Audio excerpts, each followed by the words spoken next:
Չէ որ մենք բարձրաձայնեցինք դա Սուրբ Ծննդյան նախօրյակին, եւ ես ուղիղ դիմեցի ձեզ, դուք չարձագանքեցիք, դե իմացեք մի բան, որ եթե դուք ձեր պարգևավճարները խելոք չտանեք այդ կազմակերպությանը եւ մյուս նման տիպի հոգատար կազմակերպություններին չհանձնեք, որտեղ դուք արժանի չեք այդ պարգևավճարը 3 միլիոն ստանալ։ Ես որ նախկին դեպուտատ ասում եմ, երբեք այդպիսի պարգևավճարներ մեր պարլամենտի պատմության մեջ չեն եղել։ Այդ էլ պակաս Կարեն Սերոբ չիմանար, որ ուրեմն պարգևավճար են բաժանում այն դեպքում, երբ որ կան երկրում թեկուզ 10, թեկուզ 20 աղքատ, իսկ մեզանում աղքատության մակարդակը հասել է բազմաբնակության կես աղքատա։ Իսկ ծայրահեղ աղքատների թիվը 20% է։ Հասկանում եք, այս պայմաններով ոնց եք դուք 3 միլիոն պարգևավճար ստանում։ Տարեք այդ պարգևավճարները քանի շուտ է, տվեք, թե չէ ես անուն անառուն ասելու եմ բոլոր նրանց, ովքեր սուրբ ընպելով անուններ եմ տալու։ Ում ես տեսել եմ, որտեղ ես այդտեղ եմ ապրում։ Ես անընդհատ տեսնում եմ, այդտեղ նստած սուրճ են խմում։ Այս ինչ մարդ, այս ինչ անաման, ինչ ան, դեպուտատներ, ես ինչ օլիգարխներ եւ այլն։ Իրանց սիրած տեղն է այդ եղել։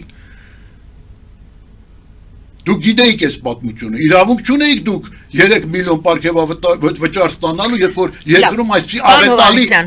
աղետալի սոցիալական վիճակ է։ Ես ասեմ, որ ես ընդհանրացնում եմ սա, որտեղ սա այս դեպքը, սա եզակի դեպք չի, ուղղակի ամենացայտունն է, ինչու, որովհետև սա հենց քաղաքի սրտում էր, բոլորի աչքի առաջ, մեր բոլոր պաշտոնյաների աչքի առաջ, այս կինը, որ զանգեց ինձ իրանց հիմնարկը գտնվում է հին Նորքում, նա տեղն էլ չգիտեր, ես բացատրեցի նրան, թե ուր պետք է գան, ես իրանց դիմավորեցի, դիմավորեցի, եկան մեքենայով, այդ սոցիալական աշխատողը կարող եք ցույց տալ, ուրեմն շատ հոգատար, ուղեկցեց, ուժասպար եղած, այսեն մահամերձ վիճակում, ես ասեմ, ինչու, որովհետև պատկերացրեք այդ դաժան 10 օր այդ ցրտի պայմաններում այդտեղ պարկած։ Ուրեմն մահամերձ վիճակում ուղեկցեց եւ մյուս նկարը, եթե կարելի է թերթեք, հա, մի քանի նկար եմ տրամադրել, մյուսը այս արդեն խնամված վիճակում է։ Ահա, սա ինչ նկար է։ Սա էլ էս այգին է, որը լուսավորել են, քաղաքապետարանը լուսավորել է եւ դժվար թե քաղաքապետարանը չիմանար, որ հենց այս լույսերի ուրեմն դիմաց, հենց այս լույսերի լուսավորության պայմաններում, այո, այդ լույսերի մեջ լույսերով ողողված այգին, հասկանում եք, եւ այդտեղ նկարիչները շաբաթ կիրակի այդտեղ գալիս են, այս մարդը ինձ ասեց, բալաջան ինձ սա վերնիսաժն է, հա։ Այո, վերնիսաժն է, Սարյանի արձանը այնտեղ է եւ շաբաթ կիրակի Սփյուռք հայերից եկել են նկարներ են գնել, մոտեցել են իրան, ինքը ինձ պատմեց Վիգենը Մամիկոնյան, ասել են քեզ պալատկա կուղարկենք, որ դու գոնե ծածկի տակ լինես, գոնե չմրսես, պալատկայի մեջ վառարանի նման բան լինի, կարողանաս այդ նավթով տաքացնել, որ չսառես, բայց դա կտևի 10 օր։ Ես բնականաբար այդ մարդը մահամերձ էր արդեն, հասկանում եք ինչ վիճակում էր այդ ցրտահարության պայմաններում։ Եվ ես ասեմ, որ մեզանում, ես ինչ եմ ասում, սա եզակի դեպք չի, ես դիմում եմ կառավարության անդամներին, պատգամավորներին, լսեք դուք, ուրեմն 4 ամիս դեղատներում չկա կոպլավիքս, այսօր դա ամենաանհրաժեշտ դեղամիջոցն է, ինչու, որովհետև ստենդ դրած մարդիկ կան, հիվանդներ ստենդը շատ են դնում այդ գործողությունը Սրտի մասին է։ Այո, սրտի մասին բժիշկ հրայրի մեծ բժիշկ նրա ուրեմն դպրոցն է, որը գործում է եւ Հայաստանը հայտնի է հենց նրանով, որ այդ հիմքերը այդ վիրահատությունների ստենդավորման վիրահատությունների դրել է մեր հայրենակիցը, մեր իսկ մայրաքաղաքում եւ պատկերացրեք, որ ամենապահանջված դեղը, որտեղ այդ ստենդավորումից հետո պետք է պարտադիր կերպով այդ դեղը ընդունեն կոպլավիքսը, որպեսզի արունը ջրիկանա, դա հատուկ միջոց է եւ բավականին թանկ։ Ուրեմն 4 ամիսը չկա։ 4 ամիս չկա, բոլոր դեղատներում չկա։ Ավանեսյան այդ բանը նախարարը գիտի դրան, իհարկե գիտի։ իհարկե գիտի, ոնց կարող է չիմանա, բայց ինչ են անում, իսկ ինչու չկա, շատ պարզ պատճառով, պատրաստվում են թանկացնել։ Սա է պատճառը, միշտ, երբ որ մի բան կորում է, դրանից հետո թանկացում է, ուզում եք բան եւ այլ, այսինքն, այդ որ գրել են սոցիալական պետություն, դա ես դիմում եմ հայ հեղափոխական դաշնակցությանը, դուք սոցինտերնի անդամ կուսակցություն եք, լսեք, դուք միջազգայնականի սոցիալիստականի անդամ կազմակերպություն եք, բա եթե դուք սոցիալիստներ եք, դուք մի ժամանակ այդ շենքում ունեիք գրասենյակ, ձեր առաջի գրասենյակը բյուրոյի եւ այլն եղել է հենց այդ շենքում, բայց չգիտեիք դուք կոմիտեություն չունեք, սկզբնական կազմակերպություն չունեք այդտեղ, կամ այդտեղ որ միտինգներ եք անում Ֆրանսիայի հրապարակում չեք տեսել այս մարդուն ստեղ պարկած, կամ որ գալիս եք սուրճ խմելու այդ բելետաժ, դուք եք գալի պրեստիժնիա, սարսափել, մեր մարդիկ անպաշտպան են, ես կոչ եմ անում, որպեսզի մեր ինտերնետ հեռուստատեսություններ, որտեղ նրանց մասին չեմ խոսում, նրանք յական یا չկան, ավելի շատ դիգին կայան է, սոցիալական թեմաներին անդրադառնա, որովհետև մեր ժողովրդի սոցիալական վիճակը ահավոր է, դա մոդայիկ չի սոցիալական հարցերից խոսելը, մեր խոսակցությունը դա եզակի էր, մոդայիկ չի, մոդայիկ աշխարհաքաղաքական տարբեր ինչ-որ բաների մասին խոսել, մեկ էլ տեսար գրանտ կստացար այդ բաների մասին խոսել, կամ ռուսներից, կամ արևմուտքից, եթե խոսում ես աշխարհաքաղաքական խնդիրներից, ահա, վասիկ, որ ուրեմն Իլխամ Ալիևը այսօր Իրանում բաներ է կազմակերպում, իբր գործողություններ է կազմակերպում, նման կարգի բաների մասին խոսելը Չնայած ըստ որում կոնսպիրոլոգիան, ամենատարածված ժանրն է մեր հեռուստատեսության, ցավոք սրտի, իսկ սոցիալական խնդիրների մասին ոչ ոք չի խոսում, այս մարդիկ կարծես ոչ ոքի պետք չեն։ Անհումանյան, բայց նրանք են, չէ՞ ես երկիր։ Մեկ վարքյան, ես ուզում եմ ինչի վրա ուշադրություն դարձնել։ Այս արձագանքը, այս պատմությունը ցույց տվեց, որ յուրաքանչյուրը կարող է իրավիճակ փոխել։ Փաստորեն ժողովուրդը եթե սկսում է ինքը իրեն օգնել, ինքը արձագանքել, դուք դիմում եք կառավարության, ասում եք դուք պարտավոր եք տեսնել։ Այո,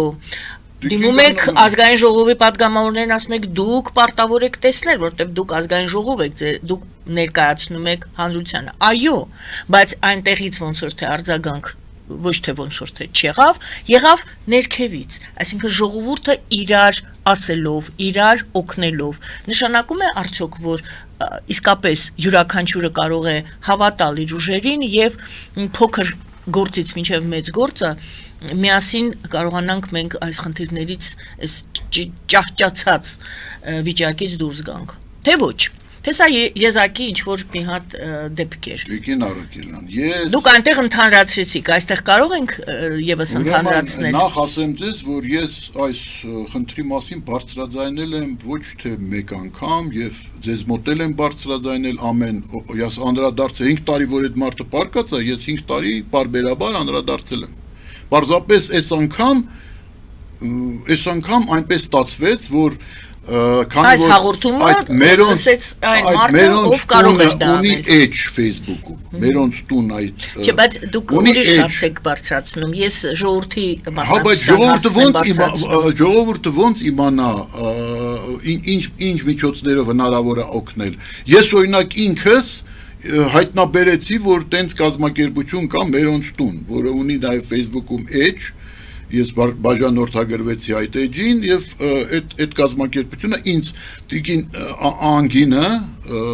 տնորենը, ով ինձ զանգահարեց, պատմեց իրենց գործնեության մասին, շատ դժվար է իրենց գործնեությունը, հեշտ չի, որովհետև օրինակ, մի օրինակ, ուրեմն այս քաղաքապետարանը որոշում էր ընդունել, որ այն տարեցներին, ովքեր կանցնեն 100 ամյա շեմը, 100 տարի եւ ավել, այսինքն դառնան բոլորի 100-ամյակը, նրանց կտրվի 1 միլիոն դրամ իրենց համար։ Այդ քաղաքապետարանը այդ որոշումը կայացրել էր։ Հիմա մի Արցախից ծեր կին, որը այդ մերոնց տուն, ուրեմն բանում է, այդ խնամքի կենտրոնում է, գտնվում եւ որը չունի ոչ ոք, այնպես չունի, այսինքն ծայրահեղ ծանր վիճակում է, այնտեղ գտնվում են նաեւ այն մարդիկ, ովքեր աշխատող զավակներ ունեն արտասահմանում, ովքեր գումար են ուղարկում եւ նրանց պահելու համար, բայց սա չունի, դիմել են քաղաքապետարան, որ այս կնոջ ուրեմն այս կնոջ 100-ամյակը լրացել է, 100 տարին լրացել է, դուք էլ որոշում ունեք, 1 միլիոն տալիս եք, այդ 1 միլիոնը տվեք, որ մենք այս կնոջը խնամենք։ Բարձր չէ, որ այդ կնոջ տվեք նրա համար, նրան հասնում է։ Ինչ է պատասխանել այդ քաղաքապետարանի չինովնիկներ։ Պետք է 5 տարի գրանցում ունենա Երևան քաղաքում, որ Երևանի քաղաքապետարանը տրամադրի։ Բայց նա Արցախից եկա։ Բայց նա Արցախից է, պատմական։ Հասկանում եք, ինչ դժվարությունների են բախվում, եւ իհարկե մեր օգնության կարիք ունեն, այսինքն չեն տրամադրելու այդ կնոջը։ Մենք օգնեցինք իրանց այդ հարցում, ինչու, որովհետեւ այդ որ մենք բարձրաձայնում ենք դա, մենք դրանով օգնում ենք, բայց մեր օգնությունը կարող է տեղ հասցնել, եթե գոնե մի չինովնիկ գտնվի, որ խիղճ ունենա, մարդկային խիղճ ունենա։ Հասկանում եք, այսօր տեսեք, ինձ ոմանք մեղադրում էին, թե դու ինչ ես պաշտպանում Վարդան Ղուկասյանին, նա հայհոյանքներ է տալի։ Բա ես բարձ ասեմ ձեզ, ձեզ ասում եմ, այն պատգամավորները, որոնք բելետաժում սուրճ էին ըմպում, այդ ամառների, այդ ծառի հովի տակ, դիմացի, այդ տերասայի վրա ռեստորանի դիմաց եւ նայում էին ուրեմն Վիգեն Մամիկոնյանին, թե ինչպես է նա պարկած այնտեղ անօգնական վիճակում, չէր էլ կարող շարժվել, որտեղ էներգիա է կորցնում եւ ուրեմն ես խոստանում եմ ձեզ, որ եթե դուք ձեր այդ պարգևավճարները չտանեք, չտակ այդ մարդկանց խնամքի համար, որտեղ այդ մարդիկ մեր հասարակության մեջ կան ձեր պատճառով։ Եթե դեր քաղաքականությունը ճիշտ լիներ, այս մարդիկ այսօրը չէին ընկնի։ Եթե դուք կազինոները փակեիք այն բանի փոխարեն, երբ դուք COVID-ի ժամանակ Գագիկ Ծառուկյանի մեծ հսկայական կազինոյի, որ ամենամեծ կազինոն է Հայաստանի երևի, նրա դիմումին համաձայն տրամադրեցիք կառավարության որոշում արեցիք, այդ ինչի չեք որոշում անում, որպեսզի քննարկեք այս դժբախտ մարդկանց վիճակը սոցիալական, այս աղքատների վիճակը։ Կառավարության նիստ գումարեցիք, որպեսզի օգնեք, նա դիմել էր կազինոյի վնասները COVID-ի պատճառով, վնասները փոխհատուցելու ուրեմն դիմումով եւ դուք բավարարեցիք այդ դիմումը։ Հիմա այս պարլամենտը երբևէ անդրադարձել է, դաշնակցությունը ունի այնտեղ ներկայացուցիչներ, երբևէ այս հարցերին անդրադարձել է, կոպլավիկ չկա, 4 ամիսա չկա, մարդիկ մեռնում են, ես կոնկրետ անուններ չեմ ուզում տամ, ովքեր մեռել են դրա պատճառով, վերջերս էլ իմ ընկերներից մեկը քաղաքական գործիչ, այդ կոպլավիկի բացակայության պատճառով, Արմեն Ավետիսյանը, այդ հասկանում եք, մեկը ձեզնից հարց չի բարձրացրել, այսօր դուք ինչա, դուք ստենդավորում չեք անցել, բոլորը այդքան առողջ եք ու առողջ կյանք ապրելակերպի կողմնակից որ չեք հիվանդանում, բայց չգիտեք, որ որևէ մեկը եւ մյուս այդ տիպի սոցիալական հարցերը, սոցիալական խնդիրները եւ հիմա ես դες խոստանում եմ այդ տերասայում ով որ կոֆե է ամպել, տեսել է, չի արձագանքել, ես առանուն ձեր անունները տալու եմ։ Խայտարակ կլնեք ընտրություններից առաջ, գնացեք հրաժարվեք, ամոթա ձեր այդ պարգևը 3 միլիոն, գոնե 1/3-ը տարեք, այդ 1 միլիոնը որ քաղաքապետարանը չի տվել այդ Արցախի տատիկին, այդ 1 միլիոնը գոնե այդ ձեր այդ ստացած 3 միլիոնից ամեն մեկը 1 միլիոն տարեք, այդ տեսակ տատիկներ ու պապիկներ շատ կան։ Հասկանում եք, իսկ Նիկոլ Փաշինյանի ես կասեմ հետևյալը, այս մարդը Վիգեն Մամիկոնյանը բարձրագույն կրթություն ունի, աշխարհ տեսած մարդ է, բարձրագույն կրթությամբ, գրագետ մարդ։ Դե գնացեք նրա համար աշխատանք գտեք, բա 5 տարի է պարկած այնտեղ չեք տեսնում, գնայիք սոցիալական ծառայություններ դուք պետք է ունենաք, տրամանադրության մեջ գրել եք, որ Հայաստանի Հանրապետությունը սոցիալական պետություն է։ Այն դաշնակցությունը ապօրինաբար տեղ է զբաղացնում միջազգային սոցիալիստական միջազգայնականում, սոցինտերնում։ Սոցինտերնի անդամ է, սոցիալիստական կուսակցությունն է, սոցիալական աղետ է երկրում։ Սրա մասին մտածում են, չէ, որովհետև դրա համար գրանտ չեն տալի այս հարցերը բարձրաձայնելու համար։ Եղբայր, գրանտ չեն տալի դրա համար։ Գրանտը տալիս են, եթե դու Ռուսաստանի դեմ ես խոսում, արևմուտքի կողմից կամ արևմուտքի դեմ ես խոսում Ռուսաստանի կողմից։ Այդ դրա համար գրանտ են տալի, իսկ սոցիալական հարցերի համար, սոցիալական խնդիրներ բարձրացնելու համար, այս ժողովրդի սոցիալական աղետի պայմաններում այս ժողովրդի բատից փուշ անելու համար գրանտ չեն տալի։ Դրա համար դուք չեք խոսում դրա մասին։